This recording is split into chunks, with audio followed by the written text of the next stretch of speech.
Good afternoon, ma'am. Good afternoon, classmates. I'll be the one to report chapter 17 about Rizal poetry in group 2. In early poems, Jose Rizal wrote around 22 poems, mostly in Spanish while studying at Ateneo de Manila and the University of Santo Tomas. His work shown strong classical influence, beautiful imagery, and mastery of verse. Famous early poems include A Message of Remembrance to My Hometown, Along the Passing, and Congratulations. His most notable early was A la Juventud Filipina, which won a contest at UST. So, in early poems, si Rizal nag-compose siya og 22 poems, mostly in Spanish while nag-study siya sa Ateneo de Manila ug UST, University of Santo Tomas. Ang iyahang mga style is very classical style, very artistic, and very emotional. Mga famous poem niya is mao ni ang A Message of Remembrance to My Hometown, Along the Passing, and Congratulations. Ang pinakanaong niya is Ala Juventud Filipina nga ning-win siya og contest sa UST, University of Santo Tomas. So, in poetry in Europe, during his study in Europe, Rizal wrote poems such as Mipeden Versos, Alastra COYR, A las Flores de Heidelberg, Canto di Maria Clara, and Himno al Trabajo. These works expressed homesickness, patriotism, and admiration for beauty. To the flower of Heidelberg shown his reflection in his immediate surroundings. So, in Europe, pag ato niya og Europe for study, nagsulat siya og poems like Mipeden Versos, A las Flores de Heidelberg o Canto di Maria Clara. Dinhi makita ang iyahang pagka-homesick ug iyahang love for the country. For example, To the Flowers of Heidelberg isa sa iyahang gisulat nga nag-reflect sa iyahang feeling while nag-study siya sa abroad. So, next. In little poems, Rizal's best poetry came during his exile in the Dapitan and imprisonment in front of Santiago. He wrote Me Gritero describing his faithful life in Dapitan. Himno a Talisay and Canto di Viajero. This work showed both serenity and sorrow from his struggles in exile. So, ang iyahang letter poems sa Dapitan o Fort Santiago, in Dapitan he wrote 5 poems. One addresses to his political custodian, Ricardo Carnicero, one to his wife, Josephine Bracken, and one to his mother.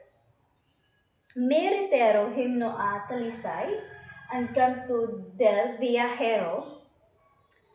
This poem shows iyahang kalipay o kasakit while being exiled o prisoner. So, in final works and legacy, his greatest poem, Mi Ultimo Adios, written before his execution, expressed love of country, sacrifice, and home, along with his novel Noli Me Tangere and El Filibusterismo. It secured Rizal place as a literary giant, which works deeply influenced Philippines nationalism. So, ang iyang legacy is mo ni ang pinaka-touching nga poems kay Ultimo Adios. Gisulat niya before sa iyahang death together with Noli Me Tangere and El Filibusterismo. Gipakita nga si Rizal ang true literary giant and national hero. nga nag-inspire sa mga Pilipino kanato. In short, Rizal poems started from youthful imagination, din naging patriotic o national. Then ended with Ultimo Adios, nga nagpamatuod sa iyahang love for the Philippines. So let's proceed one of his poem entitled To the Filipino Youth.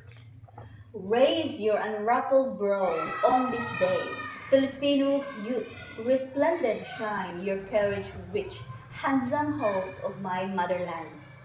Fly grand, genius, and infuse them with a novel sentiment that vigorously rushes more rapidly than the wind, its virgin mind to the glorious goal. Descend to the arena with a pleasant light and science, and unbind youth the heavy chains that fetters your patriotic genius. So, in first stanza, raise your unruffled brow, meaning ani si Rizal is telling the youth, kanato kabatan-unan nga, be proud, ayaw kahadlok. Like siya nag-ingon nga, you are the future of the Philippines. So be confident and courageous. Then in second stanza, fly grounded, genius. Din he agim gin motivate ni Rizal ang kabatan-unan kita to be use their talent, creativity, and knowledge. Like gamiton nato ang atong mga skills, unsa pa na diha, mga creativity, don't waste it. Kay you can achieve great things than you think. So kung kinsa to ni mga talent din ha, dili na nato tapigan, di na nato ikauwa, dapat ato na siya i-shine, ato na siya ipakita. Gi-remind na ta ni Rizal.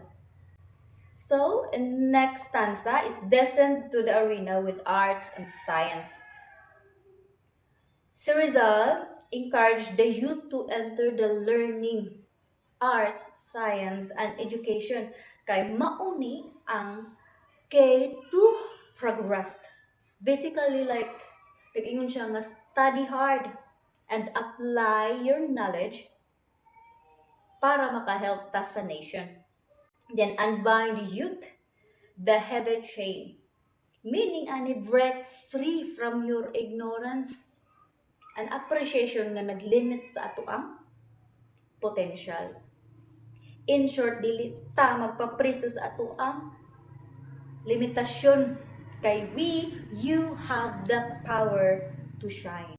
In short, Rizal is telling the youth, mga kabatan-unan kita, nga kamugyud ang pag-asa ng bayan. So be proud. Use your talent and knowledge, explore arts and science, and don't anything hold you back. Kay you are or we are the key to the Philippines to success. That's all.